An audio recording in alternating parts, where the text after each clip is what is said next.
Hello friends, நீங்கள் கேட்கவிருப்பது ஒரு நாள் சிரித்தேன் மறுநாள் அழுதேன் என்ற தொடரின் 33ஆம் பாகம். நான் உங்கள் நிலா. வாங்க இப்போ கதைக்குள்ளே போகலாம். சோஃபியா கூறிய பதிலில் ஐஷு அவளை ஆச்சரியமாக பார்க்க, என்ன ஐஷு, என்னை இப்படி பார்த்துட்டு இருக்கீங்க? இல்லை சோஃபியா, நீ பேசுகிறத பார்த்தா எனக்கு சர்ப்ரைஸாக இருக்குது. அன்னைக்கு சிது உன்கிட்ட அந்த மாதிரி பேசினதை பார்த்துட்டு, இனி அவ்வளோதான், நாங்கள் யார் உன்னை என்ன பேசி கன்வின்ஸ் பண்ணாலும் நீ சரியாக மாட்ட, அவன் லைஃப் என்ன ஆக போகுதுன்னு நான், அர்ஜுன், செல்வா எல்லாரும் ஃபீல் பண்ணிட்டு இருந்தோம். பட் உனக்கு அவன் மேலே எந்த கோபமும் இல்லைன்னு சொல்கிற, அவன் சாரி கூட கேட்கலன்னு சொல்கிற, அதான் எனக்கு ஒன்றும் புரியல. சோஃபியா ஐஷுவை பார்த்து புன்னகைத்து, ஐஷு, எங்களுக்குள்ள இந்த மிஸ் அண்டர்ஸ்டாண்டிங் எங்கே ஸ்டார்ட் ஆச்சுன்னு பார்த்தீங்கன்னா என்னால் தான். என்னை அவர் எப்படி பார்த்துக்கிட்டாரு, எங்கள் லைஃப் எவ்வளோ சந்தோஷமாக போயிட்டு இருந்துச்சு, எல்லாமே நீங்கள் உங்கள் கண்ணால் பார்த்துருக்கீங்க. அந்த மாய விஷயத்தில் அவர் சொல்ல வரதை நான் கொஞ்சம் பொறுமையாக இருந்து கேட்டிருந்தா எங்களுக்குள்ளே இப்போ இவ்வளோ பெரிய கேப் வந்திருக்காது. என்கிட்ட அவர் ரொம்ப கெஞ்சினார், என்னை சமாதானம் பண்ண ரொம்ப ட்ரை பண்ணார். அப்போல்லாம் நான் அவரை கொஞ்சம் கூட புரிஞ்சுக்காம வேண்டான்னு தாலியை கழட்டி வச்சுட்டு வீட்டை விட்டு வெளியே வந்துட்டேன். அதுக்கப்புறம் அவர் என்னை வந்து பார்த்து பேசி இப்படியெல்லாம் சமாதானம் பண்ணாருன்னு நீங்கள் பார்த்துருக்கீங்க தானே. இப்போ வரைக்கும் நான் ஏன் தாலியை கழட்டி வச்சுட்டு போனேன்னு என்கிட்ட கோவப்பட்டு கேட்கல. அது அவருக்கு எவ்வளோ கஷ்டத்தை கொடுத்துருக்குன்னு எனக்கு தெரியும். தெரிஞ்சே அவரை நான் ரொம்ப கஷ்டப்படுத்தி இருக்கேன். அந்த 3 மாதம் அவர் கூட நான் இல்லாமல் எவ்வளோ கஷ்டப்பட்டு இருப்பாருன்னு எனக்கு தெரியும் ஐஷு. என்னை விட்டுட்டு 5 நாள் பெங்களூரில் இருந்ததுக்கே என்னை எவ்வளோ மிஸ் பண்ணாருன்னு தெரிஞ்சும் நான் அவரை விட்டுட்டு போயிட்டேன். அவர் என்னை தேடி வந்து பார்த்து பேசும்போதெல்லாம் நான் எவ்வளோ பேசி ஹர்ட் பண்ணியிருக்கேன்னு எனக்கு இப்போ தான் புரியுது. நான் அவர்கிட்ட பேசினது, நடந்துக்கிட்ட விதம்லாம் அவரை எவ்வளோ கஷ்டப்படுத்தி இருக்குன்னு அவர் என்கிட்ட இப்போ நடந்துக்கும் போது தான் என்னால் அதை ஃபீல் பண்ண முடியுது. அப்படி இருக்கும்போது திரும்பவும் அதே கஷ்டத்தை அது இந்த அளவுக்கு வலிக்குன்னு தெரிஞ்சதுக்கப்புறமும் நான் எப்படி அவருக்கு கொடுப்பேன்? ஒரு வேளை என் மேலே அவர் வச்சுருந்த அதிக அளவு லவ் தான் என்னை விட்டு அவர் எங்கேயும் போக மாட்டார்னு நான் கொஞ்சம் திமிராக நடந்துக்கிட்டேன் போல. இப்போ எல்லாத்தையும் நான் ரியலைஸ் பண்ணிட்டேன். நான் இது வரைக்கும் அவரை கஷ்டப்படுத்தினதே போதும் ஐஷு. இதுக்கப்புறம் ஒரு நல்ல ஒய்ஃபாக அவருக்கு இருக்கணும்னு ஆசைப்படுறேன்.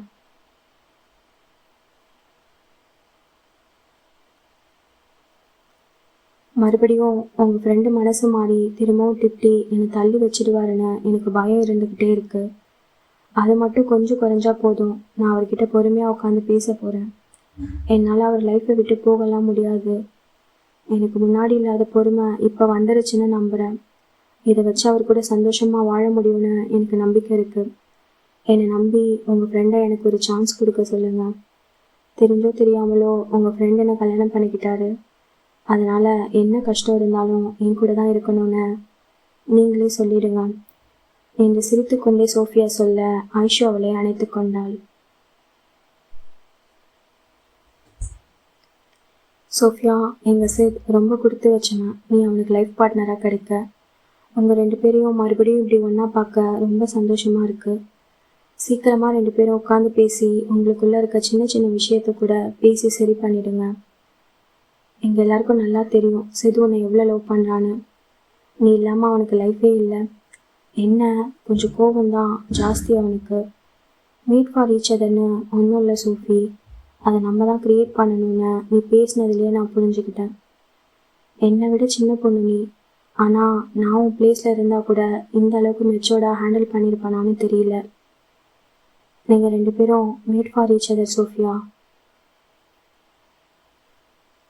என்று உணர்ச்சி பொங்க அவளுடன் பேசி கொண்டிருந்தாள். சற்று தூரத்தில் தள்ளி நின்று கொண்டிருந்த அர்ஜுனும் சித்தார்த்தும் அவர்களை பார்த்து கொண்டிருந்தனர். அர்ஜுன் சித்தார்த்திடம், மச்சான் என்னடா பண்ண, எப்படி இது நடந்துச்சு? அவ்வளோதான், உன் லைஃபே க்ளோஸ்னு நினச்சோம். என்ன பேசி சோஃபியாவை கன்வின்ஸ் பண்ண? கொஞ்சம் எனக்கும் சொல்லு. இதே இடத்துல ஐஷுவாக இருந்தா அவ்வளோதான், என் கண்ணை வீங்குற அளவுக்கு ஒன்று வச்சுட்டு அவங்க அம்மா வீட்டுக்கு போயிருப்பா. அர்ஜுன், அவள் என்கிட்ட கோவப்படலை, சண்டை போடலை, என்னை திட்டலை. அவளை இப்படி பார்க்க தான் எனக்கு ரொம்ப கில்ட்டியாக ஃபீல் ஆகுதுடா. நான் இன்னும் அவகிட்ட அந்த மாதிரி பேசினதுக்கு ஒரு சாரி கூட சொல்லலை மச்சான். ஆனால் அவள் என்கிட்ட அதே லவ் கேரிங்கோட இருக்கா. நான் எவ்வளோ பெரிய தப்பு பண்ணிட்டேன், என்னெல்லாம் பேசிட்டேன் அவளை. அவகிட்ட இப்போ பேச ட்ரை பண்ணுறேன், ஆனால் எங்கே மறுபடியும் திட்டிடுவேன்னு என்கிட்ட பேசவே பயப்படுறா. என்னை பயத்தோடு அவள் பார்க்குற அந்த பார்வை என்னை கொல்லாமல் கொல்லுது. அவளை எவ்வளோ பேசி ஹர்ட் பண்ணியிருக்கேன் தெரியுமாடா. எங்களோட ஃபஸ்ட்டு ப்ரெக்னென்சி, ஆனால் அவளை கண்டுக்காமல் இந்த மாதிரி டைமில் அவளுக்கு சப்போர்ட் பண்ணாமல் எவ்வளோ கஷ்டம் கொடுத்துருக்கேன். எனக்கு தெரியல இவ்வளோ கஷ்டத்தையும் தாங்கிட்டு எதுக்கு என்னை விட்டு போகாமல் இருக்கான்னு. உண்மையாகவே தெரியல மச்சான். வேற ஒரு பொண்ணாக இருந்தால் என்னை இந்த அளவுக்கு அட்ஜஸ்ட் பண்ணி போவாங்களான்னு தெரியல. என்னோட சோஃபியா எனக்காக எல்லாரையும் விட்டுட்டு வந்து நான் கொடுத்த கஷ்டத்தையெல்லாம் தாங்கிட்டு இருக்கா. அவகிட்ட நான் பண்ணதுக்கு சாரி மட்டும் கேட்டால் அது பத்தாது. அவகிட்ட போய் எனக்கு ஒரே ஒரு சான்ஸ் கொடுக்க சொல்ல போகிறேன். அவள் தான் எனக்கு எல்லாமே. அவள் இல்லைன்னா எனக்கு லைஃபே இல்லைன்னு கண்டிப்பாக நான் அவளுக்கு ப்ரூவ் பண்ணிடுவேன் மச்சான். சரி, நீ இப்போ பேசுகிறதெல்லாம் கேட்டால் ரொம்ப சந்தோஷமாக இருக்குடா. நான் உனக்கு ஒரு ஃப்ரெண்டா, அவளுக்கு அண்ணனாக இருந்து உன்கிட்ட சொல்ல வேண்டிய ஒரு விஷயம் இருக்குது. அவங்க வீட்டில் அவள் எவ்வளோ செல்லமாக வளர்ந்துருக்கான்னு உனக்கு தெரியும். சின்ன பொண்ணு, உனக்கு அவகிட்ட ஏதாவது சொல்லணும்னா பொறுமையாக உட்காந்து பேசுடா.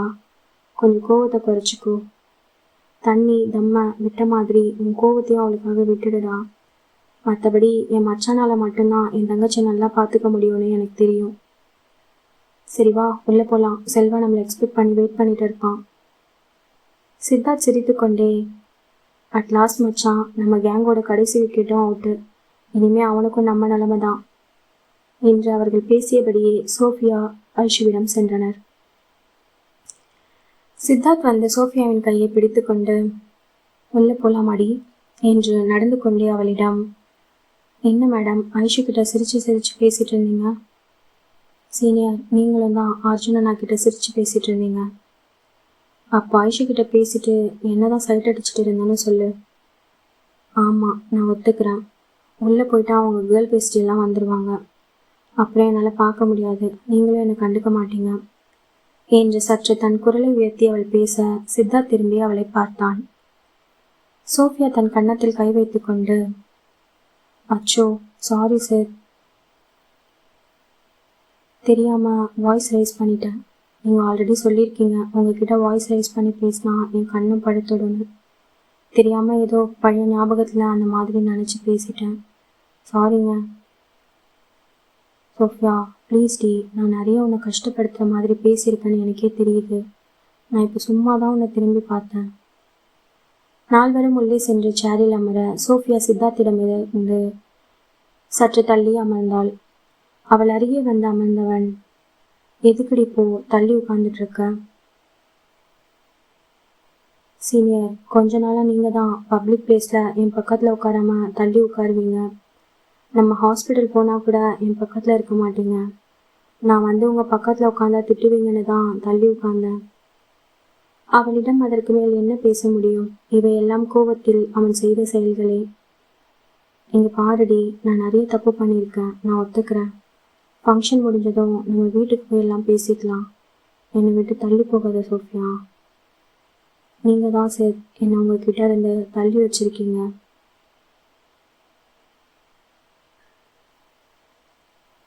இருவரும் அதற்கு மேல் எதுவும் பேசிக்கொள்ளாமல் அமைதியாக உட்கார்ந்திருந்தனர். சிறிது நேரம் கழித்து சித்தார்த்தின் மற்ற கல்லூரி நண்பர்களும் வந்து அவர்களுடன் அமர்ந்து கொண்டனர். சித்தார்த் சோஃபியாவிற்கு ஒவ்வொருவராக அறிமுகம் செய்து வைத்தான். அதில் ஒரு பெண்ணை பற்றி சொல்லும்போது சோஃபியா அவனை பார்த்து கண்ணசைக்க சித்தார்த் அவள் அருகே குனிந்து அவள் சொல்ல வருவதை கேட்டான். இவங்களை எனக்கு நல்லா தெரியும் சார். அவங்க கூட பைக்கில் பின்னாடி உட்காந்துருந்தாங்களே, அன்னைக்கு ஹாஸ்பிட்டலில் கூட என்னை தனியாக உட்கார வச்சுட்டு இவங்க கூட போய் பேசிட்டு தானே லேட்டாக வந்தீங்க. சித்தார்த் அவளை பார்த்து, எல்லாம் கரெக்டாக ஞாபகம் வச்சிருக்க போலடி. சார், நீங்கள் பேசினது என்கிட்ட நடந்துக்கிட்டது எப்படி என்னால் மறக்க முடியும்? சோஃபி, எல்லாம் வீட்டுக்கு போய் பேசிக்கலாம், இங்கே வேணாண்டி. உன்னை எவ்வளோ ஹர்ட் பண்ணியிருக்கேன்னு எனக்கு புரியுது. சிறிது நேரத்திற்கு பின் செல்வா தனக்கு நிச்சயம் செய்யப்பட்டிருந்த அஞ்சலி என்ற பெண்ணுடன் இரு வீட்டினர் சம்மதத்துடன் எல்லோர் முன்னிலையிலும் இருவரும் மோதிரம் மாற்றிக்கொண்டனர். செல்வா முகத்தில் தெரிந்த மகிழ்ச்சியை கண்ட நண்பர்கள் கைத்தட்டலுடன் கூடிய சந்தோஷ கூச்சலிட்டனர். நண்பர்கள் கூட்டம் அனைவரும் மேடைக்கு ஏறி இருவரையும் வாழ்த்தி கொண்டிருந்தது. சோஃபியா செல்வாவிடம், அண்ணா, எனக்கு இவ்வளோ அழகான அண்ணியை கூட்டிட்டு வரணும்னு தான் வெயிட் பண்ண வச்சிங்களா என்று கேட்க செல்வா வெட்க புன்னகை சிந்தினான். சோஃபியா அஞ்சலியை பார்த்து, அண்ணி, என் செல்வானா ரொம்ப இன்னசென்ட், நீங்க தான் நல்லா பார்த்துக்கணும் என்று சொல்ல, சுற்றி இருந்த அவன் கல்லூரி நண்பர்கள், யாரு இவனா இன்னசென்ட் என்று கேட்க அங்கு மிகுந்த சிரிப்பொலி எழுந்தது. அந்த அழகான தருணம் புகைப்படமாக எடுக்கப்பட்டது. சித்தார்த் சோஃபியாவை தன் கைவளைவுக்குள் வைத்துக்கொண்டு அவள் தன்னிடம் இருந்து விலகி நழுவி செல்லாமல் பார்த்து கொண்டிருந்தான். சார், என்ன பண்ணிட்டு இருக்கீங்க? தோல்ல இருந்து கைவிடுங்க, எல்லாரும் நம்மளை தான் பார்க்குறாங்க. பார்த்தா பார்க்கட்டும்டி, இந்த மாதிரி நான் எதுவும் பண்ணலைன்னா நீ என்கிட்ட இருந்து தள்ளி போயிட்டே இருப்ப. அப்படி இல்லைன்னா கரெக்டான டைமாக பார்த்து நான் பேசினதே எனக்கு பேசி காட்டுவேன்.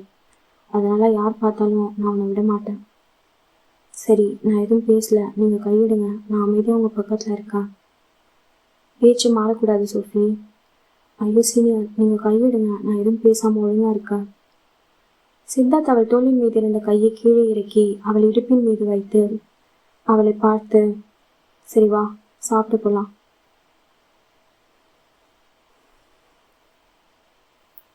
என்னங்க, இதுக்கு நீங்கள் தோல்லையே கை போட்டு இருக்கலாம். சித்தார்த் அவளை பார்த்து சிரித்து, சரி வா, சாப்பிட்டு வீட்டுக்கு போகலாம். சோஃபியா சாப்பாட்டை ஒதுக்கி வைத்துவிட்டு ஐஸ்கிரீமை சாப்பிட்டு கொண்டிருந்தாள். ஏய், ஆரம்பிச்சிட்டா நீ? கோல்டு பிடிச்சிக்க போகுது சோஃபி. சீனியர், ரொம்ப நாளாச்சு, நான் கன்சீவ் ஆனதுலேருந்து இப்போ தான் ஃபஸ்ட் டைம் சாப்பிட்றேன். அதாண்டி நானும் சொல்கிறேன், ரொம்ப நாள் கழித்து சாப்பிட்றேன், கோல்டு பிடிக்க போகுது. சோஃபியா அவன் பேச்சை கேட்டு ஐஸ்கிரீம் சாப்பிடுவதை நிறுத்தினாள். சித்தார்த் அவளிடம், சரி சாப்பிடு, சளி பிடிச்சா பார்த்துக்கலாம். இந்தா, இதையும் சேர்த்து சாப்பிடு. உண்மையாவா சார்? அப்புறம் நாளைக்கு சளி பிடிச்சிருச்சுன்னா என்னை திட்டக்கூடாது. உங்களுக்கு வேண்டாமா என்று சாப்பிட்டு கொண்டே அவள் கேட்க, அவள் இதழ் அருகே வழிந்த ஒரு துளி ஐஸ்கிரீமை தன் விரலால் சித்தார்த் அழுந்த துடைத்து அதை சுவைத்து கொண்டே, எனக்கு இது போதும். அப்புறம் நான் எப்படி உன்னை திட்டியிருக்கேன்? சோஃபியா அவன் தீண்டலில் கண்கள் மூடிக்கொண்டாள். பின் மெதுவாக தன் கண்களை திறந்து, ஆமா, உங்களுக்கு என்னை திட்டவே தெரியாது. இங்க சித்தார்த்துன்னு சொல்லிட்டு ஒருத்தர் இருந்தாரு. அவரை தான் ரொம்ப நேரமாக காணும்னு நான் தேடிட்டு இருக்கேன். சோஃபியா, உனக்கு வாய் ரொம்ப ஜாஸ்தி அடிச்சுடி, அதெல்லாம் அடக்குனா சரியாயிடும் என்று அவளை அழுத்தமாக பார்த்து கொண்டே கூறினான். அவனின் பார்வை அர்த்தத்தை உணர்ந்தவள் பேச்சை மாற்றும்படி, வீட்டுக்கு போகலாமா சார்? எனக்கு தூக்கம் வருது. செல்வாவிடம் சொல்லிவிட்டு அனைவரும் அங்கிருந்து கிளம்பினர். சோஃபியா காரில் வரும்போது கண்ணாடி மீது தலை சாய்ந்து தூங்கிக் கொண்டு வருவதை பார்த்த அர்ஜுன் சித்தார்த்திடம், மச்சான், சோஃபியா கண்ணாடியில் இடிச்சுக்க போறா பாரு என்று சொல்ல,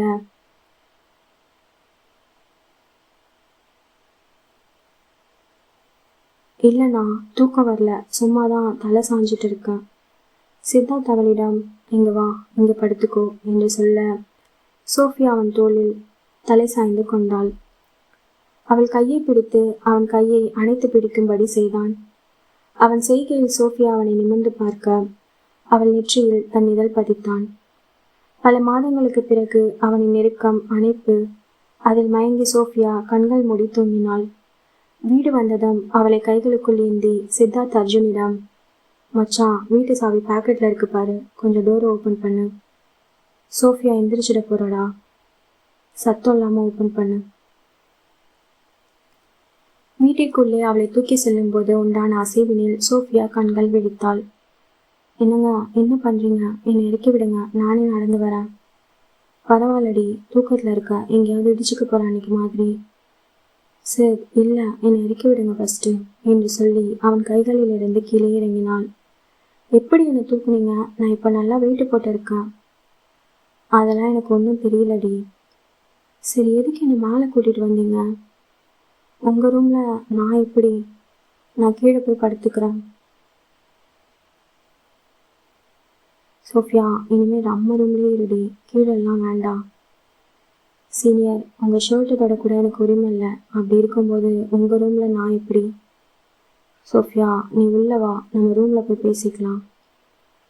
இல்லை சார், இப்போ நானும் எமோஷ்னலாக இருக்கேன், நீங்களும் எமோஷ்னலாக இருக்கீங்க.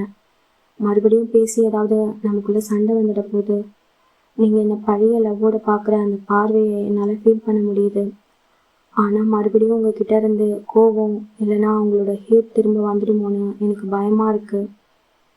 எனக்குள்ளே இருக்க இந்த பயம் போகிற வரைக்கும் எனக்கு கொஞ்சம் டைம் கொடுக்குறீங்களா ப்ளீஸ்? அதுக்கப்புறம் நம்ம பேசலாம்.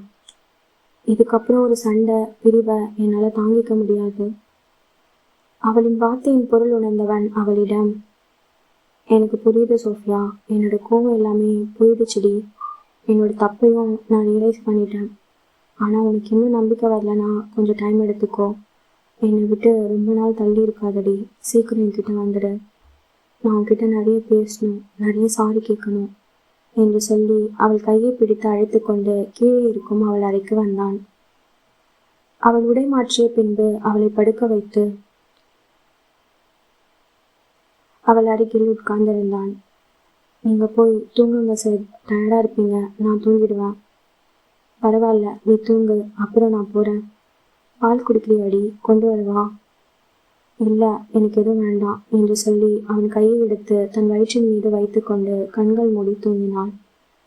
குழந்தையின் அசைவை உணர்ந்து கொண்டிருந்தவன் நிமிர்ந்து சோஃபியாவை பார்க்க அவள் தூங்கியிருந்தாள். அவள் நெற்றியில் மென்மையான முத்தம் கொடுத்துவிட்டு, லவ் யூ சோஃபி, சாரிடி என்று சொல்லி அவள் இருபுறமும் தலையணையை வைத்துவிட்டு கதவை மெதுவாக சாத்திவிட்டு மேலே தன் அறைக்கு சென்றான். சோஃபியா சித்தார்த்தின் கொஞ்சல் மொழிகளை வீட்டில் உள்ள அனைவரும் பார்க்க ஆரம்பித்தனர். கணவன் மனைவியின் இடையில் இருந்த விரிசல் சரியாகி இருவரும் பழையபடி பேசிக் கொண்டிருப்பதை கவனித்த கிருஷ்ணன் பல மாதங்களுக்கு பிறகு லக்ஷ்மி என்று அவர் மனைவியை அழைக்க, கிச்சனில் இருந்த லக்ஷ்மி பதற்றமாக அவர் முன் வந்து நின்றார். ஹாலில் அமர்ந்திருந்த ஷாம், சோஃபியா, சித்தார்த் மூவரும் அவர்களையே பார்த்து கொண்டிருந்தனர். எனக்கு உன் கையால் காஃபி வேணும் என்று கிருஷ்ணன் லக்ஷ்மியிடம் கேட்க, லக்ஷ்மி தன் கணவன் நெஞ்சில் முட்டிக்கொண்டு, உங்களால் என்கிட்ட பேசாமல் இத்தனை மாதம் எப்படி இருக்க முடிஞ்சுது என்று கேட்டு அழ, கிருஷ்ணன் லக்ஷ்மி முதுகை வருடி விட்டார்.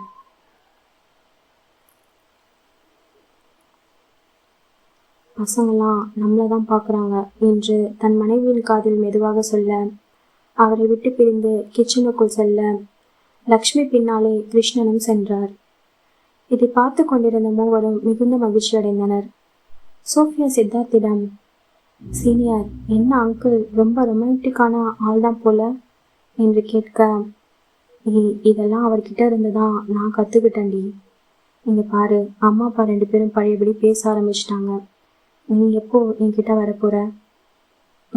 வரலாம் வரலாம் என்று பேச்சை மாற்றினாள். 2 நாட்களுக்கு பிறகு சித்தார்த் வேலை முடிந்து தங்கள் தெருவில் பைக்கில் வந்து கொண்டிருக்கும் போது சோஃபியாவும் லக்ஷ்மியும் நடந்து வருவதை பார்த்து அவர்கள் அருகே வண்டியை நிறுத்தி, என்னம்மா எங்கே போயிட்டு வரீங்க 2 பேரும்? இவளுக்கு என்ன இப்படி வேர்த்திருக்கு என்று சொல்லி பைக்கை விட்டு இறங்கி கர்ச்சிப்பை எடுத்து அவள் நெற்றியில் ஒற்றி எடுத்தான். சும்மா பக்கத்தில் கோயிலுக்கு போயிட்டு அப்படியே வாக்கிங் கூட்டிகிட்டு போயிட்டு வந்தேன்டா.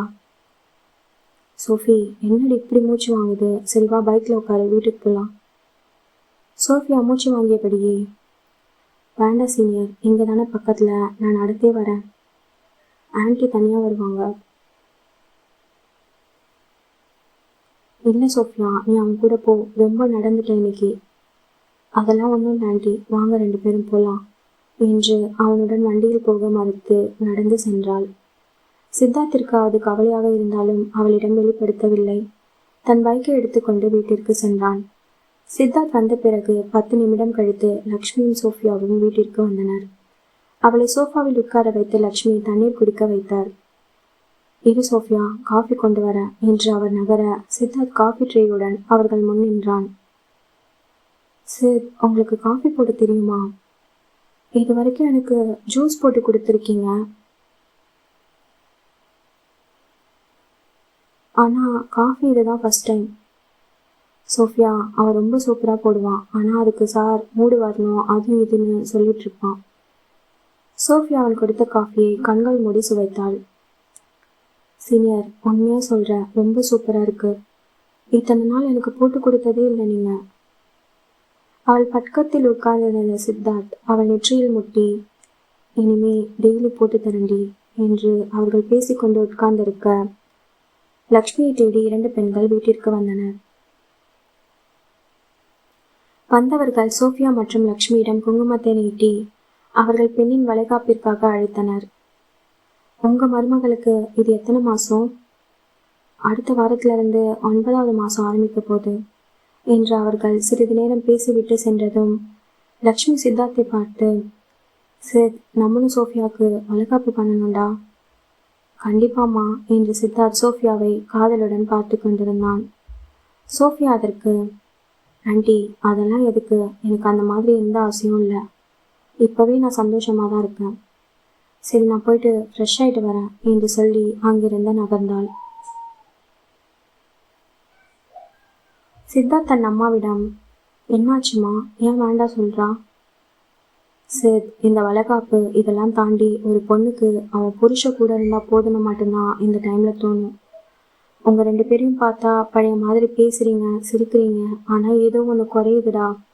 எனக்கு சொல்ல தெரியல. நீயே அவகிட்ட போய் பேசி இதை பற்றி.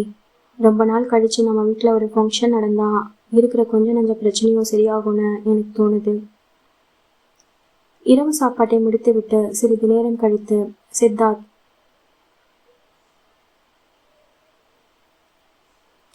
சோஃபியா இருக்கும் அறைக்கு சென்றான். சோஃபியா கட்டிலில் உட்கார்ந்து கொண்டு தன் கால்களை பிடித்து கொண்டிருந்தாள். சித்தார்த் அவள் அருகில் அமர்ந்து அவள் கால்களை தன் மடியின் மீது வைத்து கொண்டு, என்னடி கால் வலிக்குதுன்னா என்கிட்ட சொல்ல மாட்டியா? நான் பிடிச்சி விடுவாள்ல என்று கேட்டுக்கொண்டு அவள் கால்களை பிடித்து விட்டு கொண்டிருந்தான். சரி, என்ன பண்ணுறீங்க? விடுங்க. டெய்லியும் இந்த மாதிரி தூங்குறதுக்கு கொஞ்ச நேரத்துக்கு முன்னாடி பிடிச்சிட்டு தூங்கினா நல்லா இருக்கும். எனக்கு கொஞ்சம் நிறையா நடந்தேன், அதான் ரொம்ப வலிக்குது. பட் இப்போ பரவாயில்ல, நீங்கள் விடுங்க என்று கால்களை அவனிடமிருந்து விலக்க சித்தார்த் விடாமல் பிடித்து கொண்டிருந்தான். ஏன் சோஃபியா ஃபங்க்ஷன் வேண்டாம் சொல்கிற? சீனியர், பெருசாக ரீசன் எதுவும் இல்லை. எனக்கு அந்த மாதிரி ஃபங்க்ஷன் பண்ணணும்னு எந்த ஆசையும் இல்லை. உங்களுக்கு கண்டிப்பாக பண்ணணும்னா பண்ணலாம், ஆனால் எனக்காக எதுவும் வேண்டாம். சோஃபி, இது நம்ம ஃபஸ்ட்டு குழந்தைடி. இப்போ ஏதோ நமக்குள்ளே இருக்க பிரச்சனைனால வேண்டான்னு சொல்லிட்டு நாளைக்கு எல்லாமே சரியானதுக்கப்புறம் இந்த மாதிரி மூமெண்ட்ஸ் எல்லாம் மிஸ் பண்ணிட்டோன்னு இருக்கக்கூடாது. சரி, ஃபஸ்ட்டு ப்ரெக்னன்சியில் எந்த மொமெண்ட்டை மட்டும்தான் நம்ம மிஸ் பண்ண போகிறோமா? நம்ம பாப்பா ஃபஸ்ட்டு என்னை உதைச்சப்போ உங்ககிட்ட சொல்லணும்னு எவ்வளோ ஆசையாக உங்களை தேடினேன் தெரியுமா? சரி விடுங்க, நான் அதை பற்றி எதுவும் பேச விரும்பல. பேசினா 2 பேருக்கும் தான் கஷ்டம். இது வரைக்கும் வந்துட்டோம், இன்னும் 1 மாதம் தானே. டெலிவரி முடிஞ்சதும் பார்த்துக்கலாம். நீங்கள் வேற சொல்லியிருக்கீங்க எங்கள் அம்மா வீட்டில் விட்டுடுவேன்னு. என்னால் முழுசாக என் குழந்தைய பார்க்க முடியுமான்னு கூட தெரியல. அப்படி இருக்கும்போது இந்த ஃபங்க்ஷன் எனக்கு பெருசல்ல என்று சோஃபியா பேச சித்தார்த் மனவழியில் அவள் கால்களை சற்று வேகமாக பிடித்தான். சோஃபியா வழியில் தன் கால்களை அவனிடமிருந்து விலக்கி, விடுங்கன்னு சொல்றல்ல, எப்படி வலிக்குது தெரியுமா? என்னை தொடாதீங்க என்று வழியில் வந்த வார்த்தைகளை பேச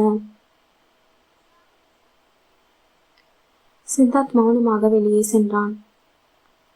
அச்சோ, இதுக்கு தான் நான் உங்ககிட்ட பேசாம தள்ளி இருக்கேன் என்று தலையில் தட்டி கொண்டாள். சித்தார்த் மீண்டும் கதவை திறந்து அவளிடம், நாளைக்கு 10 மணிக்கு ஹாஸ்பிட்டல் போகணும், ரெடியாரு என்று சொல்லிவிட்டு தன் அறைக்கு சென்றான். அடுத்த நாள் கிளம்பி காலை உணவை சாப்பிட்டு கொண்டிருக்கும் போது, செல்வி அக்கா, நெய்யில் பொங்கல் கம்மியாக இருக்கு. நீங்கள் பார்க்குறீங்கல்ல நான் எவ்வளோ வெயிட்டு போட்டுட்டேன். இதை சாப்பிட்டா அவ்வளோதான் என்று சொல்ல சித்தார்த் அவளிடம், ஏய், அதெல்லாம் ஒன்றும் இல்லடி, இப்போதான் நல்லா புசு புசுன்னு இருக்கு. அதை பற்றியெல்லாம் யோசிக்காம நல்லா சாப்பிடு. காலை உணவை முடித்துவிட்டு அனைவரிடமும் சொல்லி ஹாஸ்பிட்டலுக்கு காரில் சென்று கொண்டிருக்கும் போது சோஃபியா அவனிடம், சீனியர், எனக்கு வாமிட் வர மாதிரி இருக்கு. அதுக்கு தான் ஃபஸ்ட்டே நான் பொங்கல் வேண்டான்னு சொன்னேன். சித்தார்த் காரை ஓரமாக நிறுத்த சோஃபியா வண்டியை விட்டு இறங்கி வாந்தி எடுத்து கொண்டிருந்தாள். சித்தார்த் கையில் வாட்டர் பாட்டிலை வைத்துக்கொண்டு அவளை பார்த்து கொண்டிருந்தான். அதை கவனித்த பக்கத்தில் இருந்த பூக்கட்டும் பெண் ஒருவர், என்னப்பா, உன் பொண்டாட்டி வாந்தி எடுத்துட்டு இருக்கா, நீ இப்படி அமைதியா இருக்க? அவ தலையை பிடிச்சிக்கோ என்று சொல்ல, அக்கா எனக்கும் ஆசைதான், ஆனா நான் தொட்டா அவளுக்கு பிடிக்காது, அதான் தள்ளியிருக்கேன் என்று அவர்களுக்கு பதில் சொல்லி சோஃபியாவிற்கு தண்ணீரை கொடுத்தான். சோஃபியா தன் முகத்தை கழுவிவிட்டு தண்ணீரை குடித்து காரில் ஏறி அமர்ந்தாள். சீட் பெல்ட் அணிய முடியாமல் தடுமாறி கொண்டிருந்தாள். சித்தார்த் அவளை நெருங்கி அவளுக்கு சீட் பெல்ட் போட்டுவிட சோஃபியா அவன் சட்டை காலரை பிடித்து அவன் கன்னத்தில் அழுத்தமாக ஒரு முத்தம் கொடுத்தாள். அவன் கன்னத்தை துடைத்துவிட்டு அவனை பார்த்து, உங்களுக்கு நான் கிஸ் பண்ணா பிடிக்காதுன்னு தெரியும், ஆனாலும் இவ்வளோ கிட்ட நீங்கள் இருக்கும்போது என்னால் கண்ட்ரோல் பண்ண முடியல. நேற்று நடந்து போயிட்டு வந்ததில் கால் ரொம்ப வீங்கி இருந்துச்சு. நீங்கள் ஃபோர்ஸாக பிடிச்சதும் வழியில தான் தொடாதீங்கன்னு சொன்னேன். என்ன அப்படி சொன்னதும் சார் கோவப்படாமல் போயிட்டீங்களேன்னு யோசித்தேன். எல்லாம் மனசுக்குள்ளே தான் வச்சுருக்கீங்களா? வழியில தான் உண்மையாக அப்படி சொன்னேன் சார். சாரி உங்களுக்கு கிஸ் பண்ணதுக்கு என்று அவள் பேசிக்கொண்டே இருக்கும்போது சித்தார்த் தன் அணிந்திருந்த சீட் பெல்ட்டை கழட்டி அவள் கன்னத்தை பற்றி அவள் உதட்டில் ஆழமான முத்தம் கொடுத்தான். சோஃபியாவிற்கு அது அவன் கொடுத்த முதல் முத்தத்தின் நினைவை கொண்டு வந்தது. அவளை விடாது அவள் கன்னம் பற்றி முத்தத்தில் மூழ்கி இருந்தவனை சோஃபியா அவன் கைகளை தட்டி நிலைப்படுத்தினாள். அவளை விட்டு விலகியவன் அவள் மூச்சு விடுவதற்கு சிரமப்படுவதை பார்த்து, சோஃபி இந்தாடி கொஞ்சம் தண்ணி குடி. சோஃபியா நிதானமானதும் அவளிடம், நீ என்னோட வீக்னஸ் சோஃபி, என்னோட போதடி, நீ என் பக்கத்தில் இருந்தா என்னால் கண்ட்ரோலாக இருக்க முடியாதுன்னு தான் அன்னைக்கு ரூமில் உன்கிட்ட அந்த மாதிரி பேசினேன். அப்படி பேசினா நீ என்கிட்ட வரமாட்டேன்னு தெரிஞ்சுதான் அப்படி சொன்னேன். எல்லாமே கோபத்தில் நான் பண்ண தப்புடி. இப்போ நான் உனக்கு கொடுத்த கிஸ்ல தெரிஞ்சிருக்கும் உன் மேலே எவ்வளோ ஆசை இருக்குன்னு. இப்போ நேராக ஹாஸ்பிட்டல் போயிட்டு டாக்டரை பார்த்ததுக்கப்புறம் நம்ம 2 பேரும் பீச் ஹவுஸ் போகலாம். என்ன ஆனாலும் உன்கிட்ட நான் இன்னைக்கு பேசணும்னு நினச்சது எல்லாத்தையுமே பேச போகிறேன்டி. அப்புறம் என்ன கிஸ் பண்ணதை வைப் பண்ணிட்டேன், மறுபடியும் கிஸ் குடுடி, அப்போ தான் காரை ஸ்டார்ட் பண்ணுவேன். அவன் பேச்சிலேயே சோஃபியா முகம் சிவந்து சிலிர்த்தாள். தொடரும்.